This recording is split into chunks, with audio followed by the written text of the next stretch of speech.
ɓiɓɓe fulɓe andu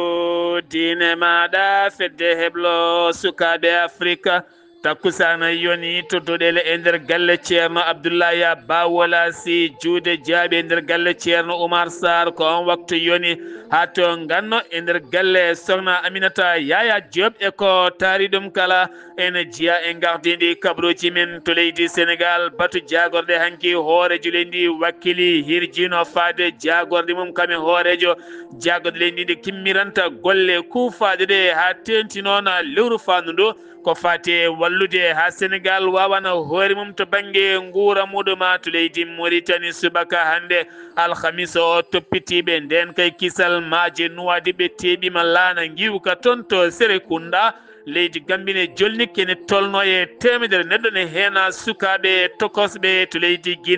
guine bissawo ɗum ko caggal ñalawma hanki o pollugol laamu oumar sissoko e mbaala taw kadi leydi ndi ne ɗamini noon jencude ndi ne yalta alhamisa hande o général hortantama holliti oɗo saaha waɗama hoorejo leydi ndi par transition ɗo e hitande to leydi mali armé leydi ndi faamaɓe kollitiɓe mbaɗi fiyande e nder région ngaji ɗiɗi ɓe jiiti dépôt mawɗo moftirɗo ko fate carburant taw kadi jeyɗuma ko ɓeena joguitiɓe armé je nder leydi ndi kabruji men ma en jaaton to guine konakiri ko burkina faso ma en jaaton to ghana cameroun nigéria jolam jaɓeri états-unis d'amérique hatton to hong kong musidɓe tedduɓe wotto goɗɗe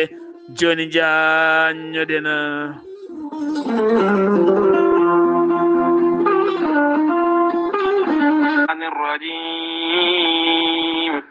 الذين إذا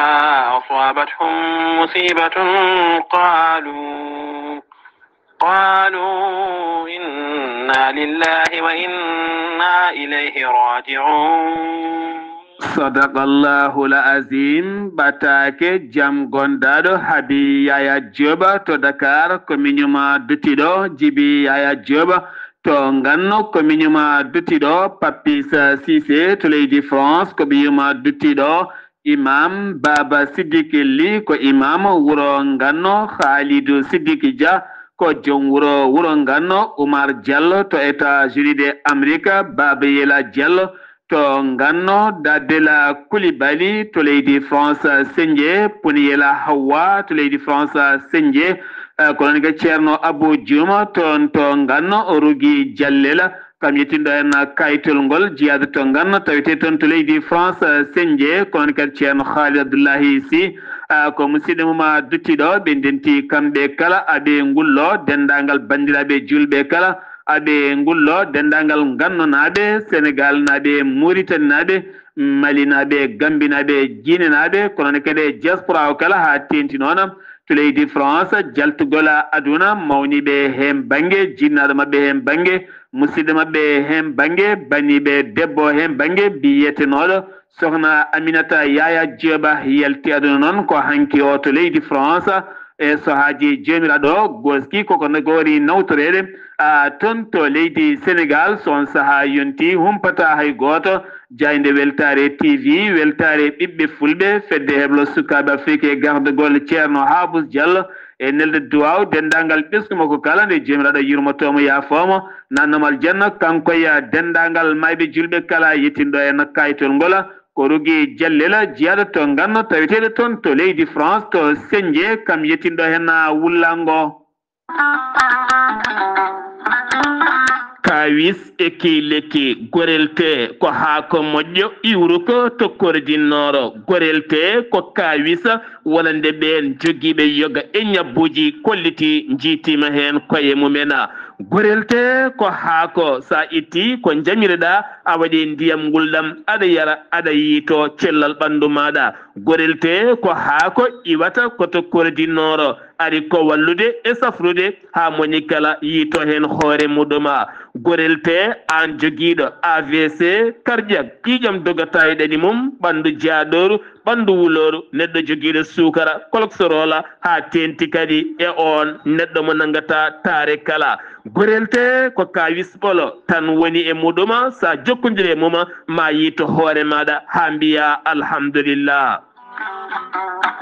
sa yiɗi jokkondirde e site gorelte beele mbawa janggande hoorema ko jangta e gorelte kala jahata koto Google tappa www.gorelte.com ma janggan hoorema kala an tuƴiɗo donkuɗo yaade juma e jama jokkoyde enɗam ngam ɓandu musor jokkodire gorelte sa yiɗi jokkodirde e tonggode gorelte woto woɗɗu joni joni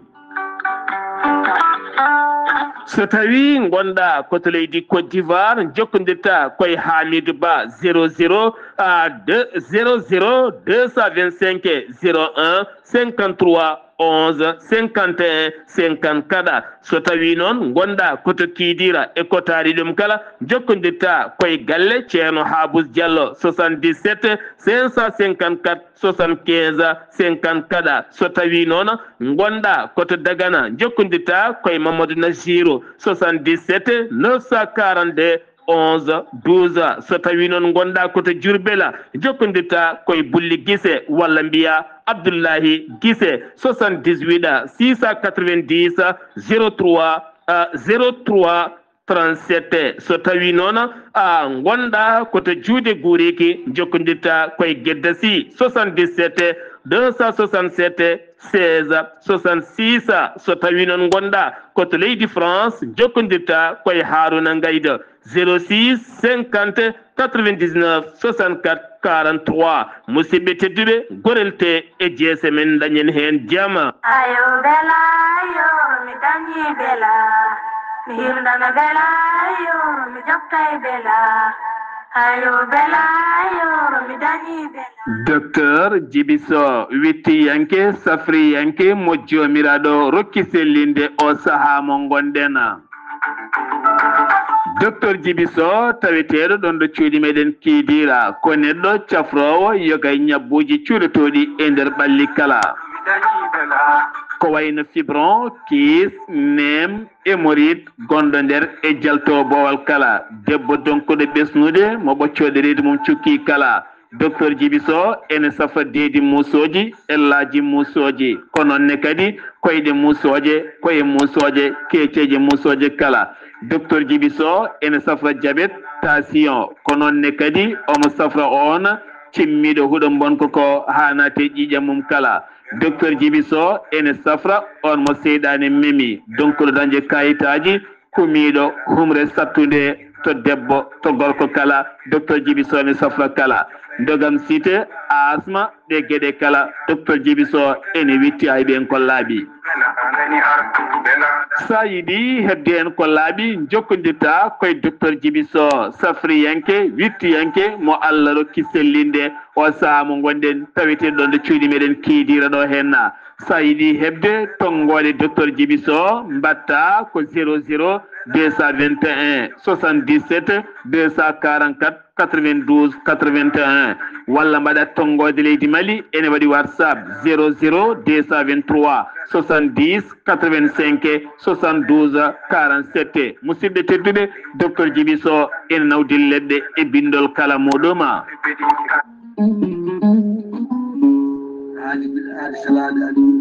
salade aadi ɓuuri fettude aadi ceerno Amadou Tijani Diallo gorko ko melga wuudo jinneji wi ko fittata aadi mo adodiri e jande weltare ɓiɓɓe fulɓe an diine maɗa weltare TV ceerno Amadou Tijani Diallo ko wittiyanke leɗɗe ko safriyanke safruji fina ganda bindi laaɓaɗo leɗɗe jaadinde ɓalawala danwal kala ceerno Amadou Tijani Diallo ne safra rafiji kewɗi ɗi jiiɗa cirol omo safra wonduɓe kista fibrom dogam sitte rewɓe ɗon komi sowade rewɓe dartoraɓe sattaraɓe dewle kala ceerno Amadou Tijani Diallo ne yawrani ɓen wonduɓe koyɗe musoje keeceje musoje ɓalli ɓuutoji ɓalli ƴakkoji e ɓalli ɓuutoji kala ceerno Amadou Tijani Diallo ne yawrani ɓen ustaraɓe gorago yawɓe yitede koye men ustara jippiɓe leecce kala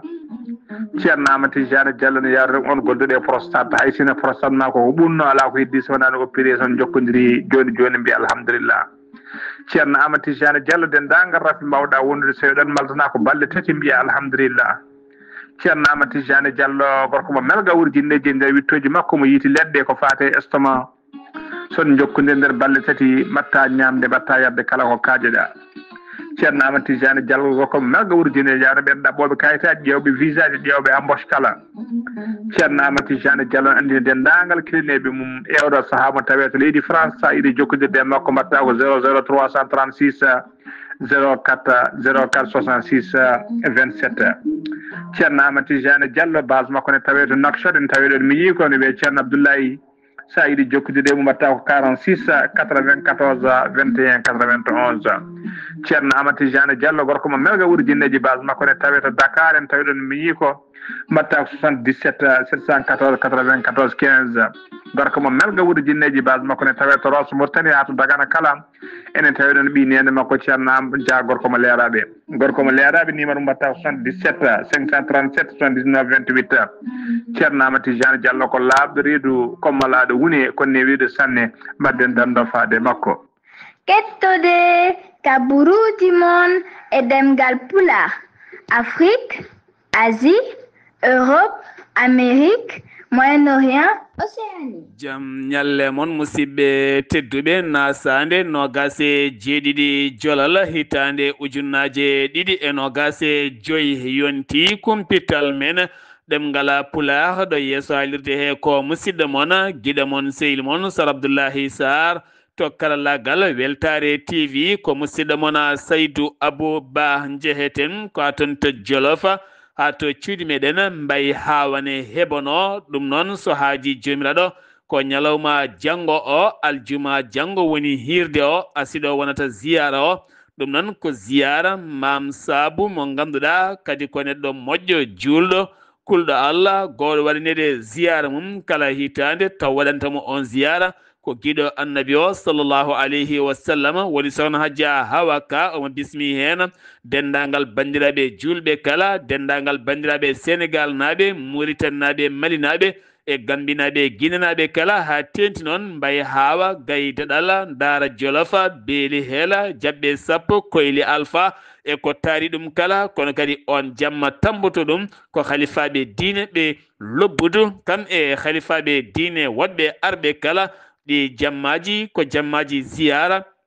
o mawɗo debbo moƴƴo dokkunoɗo hoore muma wonande diine Allah subahanahu wa taala kono kadi kewnoɗo wasiyade sukaɓe rewɓe e dewle mumen kewnoɗo wasiyade debbo woto suutoto woto ñagoto ceergal eɗen gueɗe kala wonno darde muɗum tan ko yo debbo jooɗoy dewgal mum jooɗoro Allah Allah tawɗum hen daña hen fayidagal manggal no feewi hirde nde noon ko janggo aljuma jamma waɗata so haaji jomiraɗo asiɗo wonata a ziyara o so jomiraɗo haaji batu jagorde mo leydi Sénégal hanki o jooɗima e gardegol hooreji leydi Sénégal hono Bassirou Diomaye Diakhar Faye e tawtorede hoore jaggoɗe leydi ndi woni Ousmane Sonko kame jaggoɗe ɗe kala kono noon hanki hewɓe ɗamininoma kanko on hoore jaggo leydi maw artu caggal nde ƴetti konngol maw arte jillu makko toon to Abou Dhabi kono memani ngun jillu ala kala ko haali hen haydara ha hande Sénégal naɓe gandani ko ɗaɓɓoyno toon to Abou Dhabi hanki noon e batu jaggoɗe hewɓe ne ɗaminino ene gasa maw artu yaññade hen no fewi ko waɗa ɗum ko noon hoore jaggoɗo hoorejo leydi ndi wakkilimo nde o heñorto golle kuufade ha tenti noon lawol ngol mbiyata autoroute Dakar Saint-Louis kono kadi Dakar fayenma Gorée taw koye lawol ndiyam ko waɗa ɗum koye projet ji kame sancieji ha tenti kadi wonande laamu ngu yiide ɗum daranade to banggue nguura timmuka ndema beele kadi leydi ndi wawana hoore muma ɗen gueɗe kala kanko on hoorejo leydi ndi Sénégal warti hen warti kadi yo waɗe audit ko faade banggue ciifande taw koye awoji ma jekkade leydi ndi wo eri hen ko jaggoɗo awo ma jekkade leydi ndi nde addantamo hen ko laaɓi beele ɗe gueɗe kala ɓuura hewnede lawola suudu sardeji leydi Sénégal ñalawma janggo ne tijji bismade hoore jaggoɗo leydi Sénégal hono Ousmane Sonko no wiiri ene yaaha toon to yeeso sarde yankoɓe leydi ndi ko wana ɗum ko noon wonande konnguɗi kay jogorɓe tottede ɓe wonande ɓen lundo taw koye ɓen sarde yankoɓe jiitaki en koye mabɓe kamɓene ɓe kolliti ɓe jahata toon ɓe geddi ndeɗo hen lulde nde ganduɗa wonande kay Ousmane Sonko so yeehi ma taw toon tan yimɓe muɗum kañum tan ma mbaw namdade ɗum kono kamɓe kam ɓe tawetake hen Aissata Tall Sall ko nonne kadi e woɗɓe yaadiɓe mum kala ko wayno Anta Babakara Ngom kala muɗɗuma gartatena koye Badara Gadiaga wonande o chroniqueur nanganoɗo guila e lewru juillet 2025 ene tawe toon to Robosa ɗum ko caggal wonande nde wiya kay o yenni wonande hoorejo jagade leydi ndi ko wona ɗum ko noon ñawore makko ma taƴ ha laaɓa ɗum ko ñande nayyi lewru fanduɗo hen nan ɗo beele mawo heddoye kaso walla mawo yaltu taw koye jaw hono no wirno caggal kay wonande nde sariya leydi ndi holliri yo heddo toon Idrissa Seck noon gaddiɗo landa rewmi yalte deƴƴere mum ɗum ko hanki ndehi salminoydemo e juuroyademo ɓe jewtiri toon ko heewi no feewi on holliti ari ko salminde ɓiyum e juurade ɗum kono kadi e muññide ɗum e wondude e muɗum oɗo saan hakkillaji mabɓe kala ene nangi 4 décembre ene gasa ma o waw yaltude toon to Rebos kanko on wonande Badara Gadiaga goɗɗo kay holliti wonni ɗum bettere mawde no feewi caggal e kala ñalawma ko khalifaɓe diine mawɓe kay garata juurade ɗum woni Alhaji Farba Ngom maire mo commune mo Agnama heeɓi wonande kay khalifa diine mo Rissa Tola ceerno Yahya Ba kame sete timmuɗo no feewi wawi arde juurademo toon to woni to pavillon makko spécial ko fate banggue hebdemo safara makko ko wona ɗum ko kadi wonande ceerno Ahmadou Bocara Alpha Ba kañumne ardi toon e sete timmuɗo mo hoore fonde kene tolno 60 neɗɗo o holliti noon ɗum ɗo henna kanko Farba Ngom wayi tan kono ko bowal woni ni jamma ñalawma siltani khalifaɓe diine mawɓe kay ene gara salmindemo e duwanademo holliti oɗon saha ɓerde makko nde ne selli no feewi ne wayno ni hande o ala kala ko wondi haydara kamɓe kala ɓe neldimo du'aw nde jomiraɗo ɓeydantamo cellal yaltinamo toon e kisal ko ɓuuri yawde e yaccade jeheten ka toon to jaam ñaaƴo ko ene tolno en jeeɗiɗo Bisawo guinenaɓe kañumen nanga toon nanguiɓe noon ko brigade de la territorial mo jaam ñaaƴo kamɓe noon ɓe nanguira ko wonande kay funtiji mawɗi no feewi funtiji ɗin noon wonande kay ko funtude woni sukaɓe ha tenti iwoɓe toon to Guinée Bissau yiɗɓe football no feewi ɓe puntude men mbawi fewnande moon kayitaji min ɗannina moon caggal leydi walla min dokka moon golle e sifaji mbaɗi noon jeeyiɓe ɓe ñamani million pawɗo woni hen ko temedde ujunere woni hen kadi koko ɓuuri ɗum ni ɗum noon ɓe nanga hen goto wiyete ko Samuel Bissana goɗɗo noon wiyete ko Ramiru Divaniro kamɓe ɗiɗo noon e woɗɓe kala ɓeɓe nanguidani tawi juuɗe loskoji noon ene jokki e oɗon sifa jeheten ko ha toon to Thiés ko duwagne goto gonnoɗo e contrôle wasi fittande muɗum ɗum ko ɗon e ɗon ɗum ko toon to commune mo Daaro Khoudoss ene tawi nder département mo Tivaouane on camion dogannoɗo dogdu sattude feewi ko on tigui féri o duwagne mbiyatnoɗo An Ndiaye on noon ko ɗon ɗon wasi fittande mum caggal noon kanko chauffeur camion o dogi kay o waɗi koye ladde kono wattidi noon ko nanguede o saaha omo tawe e juuɗe ɓen dadiɓe fedde bandiji to HLM Padoua e kala saaha noon waɗaɓe ko boni nanga yimɓe kolɓinirɗe men jasiji walla laaɓiji walla nanga sukaɓe wonɓe motoje joom motoji men nawa udduɗe men e nokku piiɗu men kulɓinɗe men tetta moto mum sa haali min mbarma joom huula haalde ɓe nanga moto jomum ɓe jeeya caggal noon wattini wullitade ko ɓen sukaɓe toon to commissariat mo ganduɗa mo Grand Yoff ko nden noon ɓen mbawi jippade nangui hen bandeji 4 ɗirlima kañum mbaɗanno ɗen gueɗe o saaha noon aɓe tawe e juuɗe ɓen dadiɓe gartaten koye mayde Mamadou Ndiaye toon to Rissa Tola giwannoɗo taw kadi ko toon to Ker Biram walla ya yummum yeeyoyde lacciri kono sehil makko biteɗo Abdoulaye Diagne yalte deƴƴere muɗum on noon jeyno moto o ko hen o waɗɗino aɓe jaaha caggal noon wonande ɓe gaare virage goto ko ɗon ɓe jani kanko on Mamadou Diop o wasi en fittandu muɗum Mamadou Ndiaye o wasi en fittandu muɗum Abdoulaye o noon gañi hen o holliti noon ko bandiji kay wonande tuufiɓe ɓe jani ɓen dogi caggal nde gendarmerie udditi hen l'enquête jaƴƴo no feewi ko nden o felliti haalde gonga o jeeyi sababu noon o feni ko huldemo kay yaademo kaso nde tawno moto ala carte grise kaw kadi o wona bawɗo moto no feewi hulno noon ko yaade kaso jeeyi sababu o feni kono ko accident ɓe mbaɗi wona bandiji ene jane mabɓe wona haydara goɗɗum oɗo saha noon omo tawe e juuɗe ɓen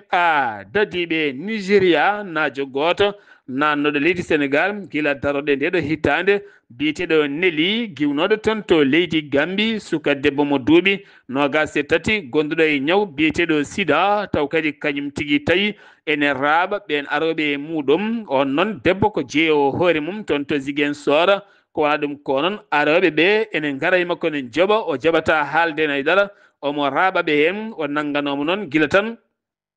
daroɗe nduɗo hen lewru novembre ñande 25 heccanki o noon waddarima e yeeso tribunal mo Ziguinchor wonande jaagoɗo rendo procureur o yamiri kay ko yo taƴane duuɓi ɗiɗi e kaso o yoɓa million ngaji 5 o yaltine leydi ndi ñawore makko noon ɓoyata ma si ha laaɓa ha wiya ceera ɗum uddi kumpital men ɗemngala pular e nder ngenndi ndi leydi Sénégal paaɗen ko toon to Guinée Bissau gila hanki tan ɗon ɗo Guinée Bissau naɓe cabbino ndi jencude sumgoji funnode yaltude alhamisa hande o sanga midi hanki ko nden groupe koninkoɓe leydi ndi kolliti teɓima leydi ndi guddi dow leskala internet o ustama no feewi Oumar Sissoko Embal kame wonande jaagoɗo kono mum walla kala jaagoɗo mum nanngama ko noon kadi lundiyanke ɓuuri hewde doole o kañumne wiyama hen teeɓa ɗum noon subaka hande o général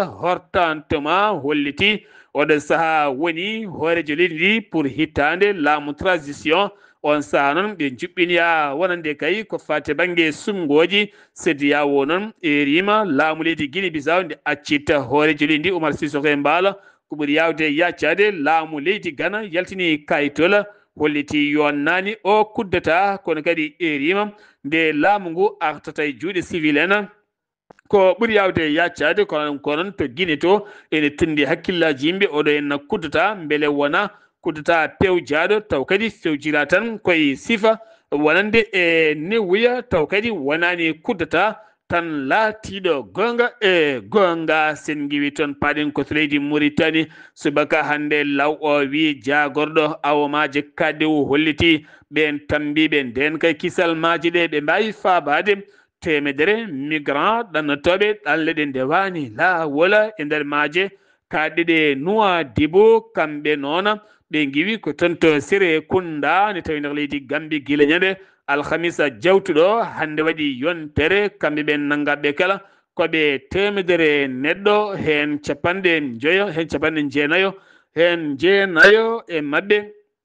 ko Sénégal naɓe capanɗe joyi jeeɗiɗo ko Mali naɓe capantato e mabɓe ko minor woni sukaɓe hen capantato ko Gambie naɓe jeetato ko rewɓe ene hen sukaɓe ɗiɗo kamɓe kala noon oɗo saaɓe tawi e juuɗe autorité ji leydi Mauritanie haɗani ɗon tan hanki o kadi wonande tambiɓe maaje kaɗɗe leydi Mauritanie nangui laana giwka to Sénégal Mbour ene jolni ken tolno e temedere e capanɗe tatoy ɗiɗo ɗum ko ñande aljuma jewtuɗo kan iwno wonno ko 20 lewru novembre ka iwno toon to Mbour aka jolni temedere nayo Sénégal najo hen 20 ko rewɓe hen nayo ko minor en ne hen kadi taw kadi ko jeeyaɓe toon to Guinée Bissau e Gambie kala ɓen kala ne tawe e juuɗe autorité ji leydi Mauritanie dartinoma kono ɗa saaha teskama laaɗe ɗe kadi ɓamti iwde to Gambie haati iwde to Sénégal yidde faade toon to calli ɗi leydi Espagne laamu leydi Mauritanie holliti teɓima hen ko heewi no feewi Mauritanie banque mondiale ene heeɓi ñamlude Mauritanie ken tolno 50 millions koppareji dollar ɓamtude yoga calɗi faggudu ha tenti noon wadde créé banque mo ganduɗa ene wawa irde ngaluji beele ɓesguji Mauritanie naɓe mbawa liggade hen no feewi gouvernement Mauritanie henke batu jagorde muɗum ɓe kollitiɓe lawɗini ñamade ken tolno e 26 millions taw koye koppareje euro ɗum noon iwi koye banque islamique de développement ko yaccinde hôpital de cardiologie mo noksoda ha ɓuri kadi wawde tigi safrude on halis faati koye calɗi cellal ɓalli beele kadi ko fate hôpitaux o mo ganduɗa safrata ko ɓerde beele kadi ɓuura wawde dañde safrude ko foti safrede ko tawne yaada e jamanu no feewi jaagoɗɗo cellal ɓalli mo leydi Mauritanie o holliti lewru novembre ɗo henna ɓe uddi ken tolno 83 taw ko yeyyirde ko wiyete pharmacie ji taw kadi ɗen leɗɗe jeeteɗen aɓe kolkisi ko leɗɗe moƴƴe aɓe kolkisi wona leɗɗe moƴƴe no feewi ɗum noon jeeyi saɓe uddi haaɓe jiwrnitoɓe ƴeewa ɗen gueɗe kala no mbayi dani henna yiilotoɓe kanŋe toon to région de Trizamour ɓe kolliti hanki e nder jiila maɓɓe kanŋe kene foto wonde kene e nder jiila maɓɓe kanŋe taw koye zone mo Zemour ɓe mbawi yiitude toon taw ko ɓandu on jiltoɗo kanŋe ɓandu on jiltoɗo kanŋe biyeteɗo Mouhamed Salema wuldu nattu taw winon ko Sahara Média ene maayi ɓandu mum ne fuɗɗi bonde hen banggue no feewi ne afli sac muɗum e nder sague waɗi deftere Qur'ana ne heena carte makko d'identité ko hanki ɓandu makko yiita oɗo sani tawi to morgue woni andaka noon hol nde o maayi toon hawdila sharqi o région finoɓe tono ko mbiyeɗo Dajmi ene tawi keerol hakkude leydi Mauritanie e Mali ɓe kolliti kamɓene de hannde ɓe kocci kaptorɗi maɓɓe ngam habtade kala saaha ɓen taccoɓe ene giya banggue leydi Mali ne gara ene janayi nokku maɓɓe taw ko worɓe ɓe gandaka ɓe kolliti e cankoɓe mbaddama toon piyanɗe gulɗe jaw beele ɓe mbawa rende wonande ƴiƴam maɓɓe ɓe mbawa rende kadi diwan maɓɓe no fewi ɓe erima noon autorité ji leydi Mauritanie kala saaɓe keeɓa wonande janguji giwoji banggue leydi Mali to kiifa taw kadi ko l'organisation de jeunesse ɓe kiifa ɓe kolliti caɗele maɓɓe hannde ko ndiyama e ɗum kadi diñi to kiifa e ko taari ɗum kala kono kadi ɓe kolliti ɓeydugol coggu tew kame wonande kay yo kay gueɗe ñameteɗen teska e nder wuuro ngo no feewi ɓe kolliti ɓe joddinoma e gouverneur kono hawɗa saaha mo gonɗen ala ko gasi haydara to banggue ɗomka maɓɓe to banggue wonande ceergol nguura e nder diwan kiifa kala jahaten ko aten to Guidi Maka woni sehilbaɓe yuɓɓinama toon hanki o ñalawma rewɓe kame sukaɓe rewɓe ma artan min hen Zakaria Samba Diamo Bekera toon to diwan mo Guidi Maka. jamal ñalma bandiraɓe tedduɓe hettiyankoɓe ayaw weltare TV weltare ɓiɓɓe fulɓe andu dinima computal men ɗo e nder diwan meɗen e Guidi Maka e oɗo ñalawma talata jewtuɗo yennam 25 lewru men sappo e goɓri tanduji ɗiɗi e 25 mawninamɗo yan ñalawma ko fate banggue wonande haɓade kala ko fate banggue wonande caɗele ɗe gandanɗa hoorema ene hebto wonande e rewɓe on ɗon ñalawma mawninama yennam taw kadi on ɗon ñalawma mawnina koto galle sukaɓe tawateɗo ɗo e wuuro meɗen e selibaɓe tawtorama ɗumen wonande yimɓe hewɓe moriɓe e nokkuli certude wonande e wiide konngol on mo gandanɗa hoorema ko joɗiniɗo jagorgal kalfinangal ko fate rewɓe kam e sukaɓe hono biteɗo sohna Sawdatu Oli o holiti wonande oɗo ñalawma ko gam tigui wawde siftinde wonande caɗele ɗe gandanɗa hoorema ene kepto e kala saaha wonande rewɓe nonne kadi e siftinde kala ko gandanɗa hoorema heɓtino danede hen ko fate banggue fayitaji wonande ɗi laamu ngu ƴetti nonne kadi e ɗerade wonande laamuji ɗi ndi ɓeydata kala saaha titinde wonande kala ko fate e banggue wonande e caɗele ɗe gandanɗa hoorema ene hebto rewɓe ɓe tengti rewɓe sukaɓe tokosɓe guila e jangguirɗe cuuɗi écolaji ha fati ɗum ɗon o erima kadi hoorejo leydi ndi hono Mouhamed Cheikh Ahmed El Ghazouani nde ɓeydata tigui rigui ɗaccude haqqillaji muɗum wonande e rewɓe ɓe guila e rewɓe mawɓe ha yetti rewɓe sukaɓe ɓe henna ko wona ɗum ko wonande e galle commune de Selibaɓe woni mairie de Selibaɓe ɓe mbawino joɗade o talata jawtuɗo nam 25 e lewru meɗen sappo e goɓri tanduji ɗiɗi e 25 ɗum ko gam tigui wawde ƴewde projet de loi gam tigui wonande budget mabɓe hitanduji ɗiɗi e 26 taw kadi waɗi ko e gardugol maire commune de Selibaɓe Oumar Hammadi Ba ɓurɗo lollirde ama ɓe mbawi joɗade noon e on ɗon ñalawma tawi kadi kamɓe conseiller ji ɗi foof ɓe mbawi arde tawtorede nden ɗon jonde kadi ɓe gaari e waktu mabɓe dokkono yoɓe gar on wonande noon toɓɓe ɗe pawama e yesso mabɓe ɓe jewtidi hen e ɗen ɗon toɓɓe ɓe disnodiri hen kamɓe foof ɓe mbawi famdirde e ɗen ɗon toɓɓe hay lural gotal dañaka hen nonne kadi sunguji ɗi ndewi e lawol kamɓe foof ɓe mbawi wadde on ɗon projet de loi hitanduji ɗiɗi e nogas e jeegom taw kadi ɓe gooti ɗum kamɓe conseil ɗi ko temedere e nder temedere hay goto lundaki hen wonande on ɗon projet e wiide maire commune de Selibabi Oumar Hammady Ba ko wona ɗum ko kadi ɓe mbawi yuɓɓinde wonande toon goomu taw kadi ko goomu mo gandanɗa hoorema ene wawa rewidade wonande ɗeɗo golle golleteɗe to wonande to banggue maire commune de Selibabi tawi kadi ɗeɗo toɓɓe ɗeɓe pawi e yeeso mabɓe ɓe foof oɗo goomu ene wawa tigui rigui rewidade ɗum e no hannirta ni yiyete beele golle ɗe ene mbawi beele so ɗe ndewi lawol ɓe mbawa settade ɗum on ɗon goomu nonne kadi so golle ɗe ngakki rewde lawol goomu o wawa tigui rigui feññinande ɗumen wonande e rendogo tawi on ɗon goomu moɓe cuuɓi ardi ɗum ko biteɗo Hassan Wul Oumar Nouha ɗum ɗo woni komin gaddanno en e kikiɗe hande o Zakaria Samba Dia Bekera gam a yawo Weltare TV. Zakaria Samba Dia Beker golle ma joyɗi peewi sen giwi to leydi Mauritanie paaɗen ko toon to leydi Mali armée leydi ndi famaɓe kollitiɓe jiiti dépôt carburant taw kadi jeeyi ɗum ko pelle joguitiɗe e ballal ndiwo mbaɗi hen frappe mo ganduɗa ɓe mbawi derguide hen ko heewi no feewi kene fota wonde 19 kilométre nokku bireɗo Sofra noon tawete koye région de Mopti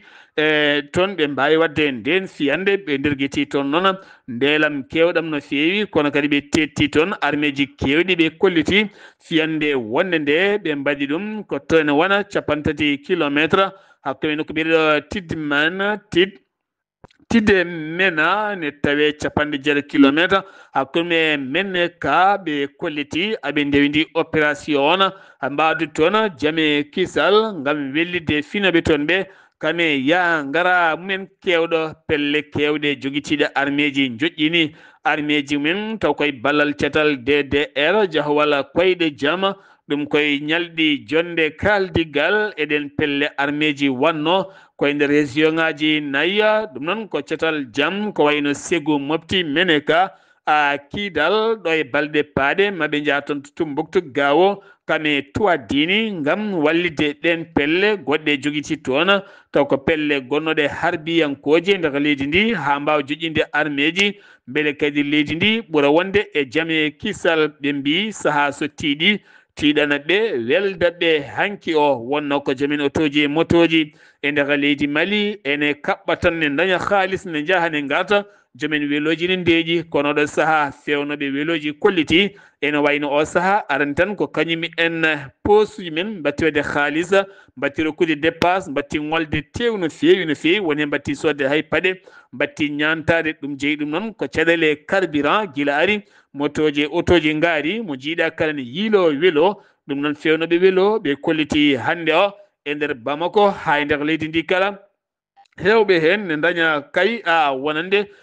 gurdam mumen no jiɗiri ni hen Bamako Dakar Bamako noon holliti weltanima gouvernement mo leydi Dakar mo leydi Sénégal ɗum ko caggal nde ƴetti pellital yawde kala ko fate fereji marchandise giwoji caggal leydi taw fayi ko Mali ken tolno e lebbi tati jogori fuɗɗade ko 25 hecci hanki o e wiide CMC ngal cetal toppitingal gueɗe marchandise uji garoji toon to kaggulaɗe mo Dakar faade toon to Bamako finoɓe to wuuro wiyetengo finoɓe to wiyetengo Darmetu noon ko kilométre uji 6 hakkude Ba Fulaɓe toon noon ko guese ɗiɗi jaaɗe ha ɓendi kay ne keɓane soñede ko kañum tigui sumi toon haydara heddaki mumen haydara noon taw kadi ɓe keɓino ko soñji ɗum kono ko cuumu ladde iwi ladde sumi guese ɗe ha laaɓi oɗo saaha ɓe piɗɗi juuɗe ɓe erima laamu ngu so wallaniɓe kay oɗo saaha ko heege tigui jogori sokkade mabɓe to Guinée Conakry ɗum ko caggal nde bifta sukaɓe naalanke jimo biyeteɗo Eli Kamanno hollitino guila yontere yawtunde sukamen biftaɓe bifti ko laamu ngu sukamu ngu noon yacci sukaɓe ɓen ngalani dara ko kañum haali ɗin konnguɗi wona sukamu kaali ɗin konnguɗi guila nden noon ala ko heɓa wonande kay ko fate ɓen sukaɓe biftaɓe Ousmane Gawla Diallo ko jaagoɗo joguiɗo konngol laamu ngu o holliti laamu wonirani ɗo hen biftade ɓesguji leydi mum laamu wonirɗo hen ko rende pittali leydi mum hayso woni kanko nalanke o haali ko ali ko laamu ngu ɗoftima e wallude yiilade ɓesgu makko ko wona ɗum ko noon ɓe gudditi hen enquête jaaƴƴo no feewi ala hen ko gasi haydara taw koye kan haala ka fanno ɗum oɗo hen nalanke biɗo suka mum koko bifta no feewi keddoɗen koye Afrique jeeyeten ko ton to Burkina Faso to Ouagadougou jonde jagorɗo affaire étrangére mo leydi Mali Niger Burkina Faso jooɗima hanki o taw koye sifa catal AES ton to Ouagadougou laamogo leydi Burkina Faso ɗum noon ɓe garte toɓɓe kewɗe no feewi ko fate jonde ɗimmire hooreɓe leyɗele taw ko AES jonde jogorde laatade lewru décembre faanu ndu toon to Bamako hakkunde Ibrahima Traoré hoorejo leydi Faso kame Abdourahmane Tiani hoorejo leydi mo Niger kame général Assimi Goïta hoorejo leydi mo leydi Mali kono ko wona ɗum koko ɓeydude jokkodiral hakkunde leyɗele ɗiɗe e ñootodide yoga e dokimaji ɗi ene hollira ko fate développement kame ndenka kono kadi ɓe jetti armée mabɓe o gam darde mum e habtade addude nden kay ndeka leydi ndi kala to leydi Ghana hoorejo leydi ndi arti hanki o e famminde ɓesguji leydi ndi ɗi postoji ɗiɗi jagorɗi gila tan laana ndiwa o mbatka accident waɗi ko fate jagoɗo konu kame jagoɗo taaridi ha hande ɗin postoji hay goto toɗɗaka ɗon siftine moon jagoɗo leydi ndi ko 60 jagorɗo hande o ko 59 o holliti o heñoraki toɗɗade ɓayde directeur uji ne ɗon kanko ɗo hen ha hitande fande nde ɗen gueɗe kala ma mbaw yurnitede no feewi to Cameroun gouvernement leydi ndi yaltini kayitol ɗum ko gila tan wonande cetal tamigal sungoji lawɗini Paul Biya 12 octobre ɗin sungoji bannoɗi seppoji ɗi lundiyanke o erino woni Issa Tahirma Bakary kene foto wonde yimɓe nogas mbasen pittali men ujunere temedɗiɗo e capanɗe nayyi tati neɗɗo mbawi nangueden Will Paul Tanga Nidji mo ganduɗa ko jagorɗo administration leydi ko on holliti on communiqué ñalawma hanki o to Nigéria hoorejo leydi ndi Bola Tinubu Ahmed lawɗini état de urgence e nder leydi ndi kala ɗum noon ko haɓade biftali ɓe sukaɓe bifteteɓe école aji siftini moon yontere yawtunde 150 suka biftanoma kentona balɗe sappo ande ne tawe e juuɗe ɓen biftiɓe ɓe so wona seeɗa dañen ko ɓocciti nogase nayo lycéen biftanoɓe ɓen kam mbawi accitede taw ko toon to état mo keeɓi ko ɗum ko noon oɗo sako recrutement kene foto wonde ujunnaje nogas hakkude police et militaire woni ko yiɗi laamu ngu beele kadi wawde habtade ɗe pelle bandiji tampinde leydi Nigeria joolam jaɓeri États-Unis de Amérique hanki o ko fusillade pello waɗi woɗɗani galle danejo lamorgo ngo koninkoɓe ɗiɗo taw ko garde national mbawi gagnade hen gagnande musde no feewi goto tumaɗo wiyama hen tebto Hong Kong ko galle taw kadi koye leegal résidentiel mo ganduɗa ko leegal bangal fayida galleji tan luxe goni toon ko hen appart woni tan bâtiment goto suumi dow ha less kene tolno 60 mayɗo puɗɗiɗo yiitede ke woni 190 majji ha ɗo jiitaka taw yimɓe tata noon nanggama tumedre men kañumen goni caggal nguɗo hen cuumo musidɓe tedduɓe ɗum ɗo henna wonno kumpital ngal min gaddanno moon kikiɗe hande o ɗo yeeso haalirde he ko musidɗo moon guiɗo moon sehil moon Sar Abdoullahi Sarr ketki malaki jaam yo jamal hiranena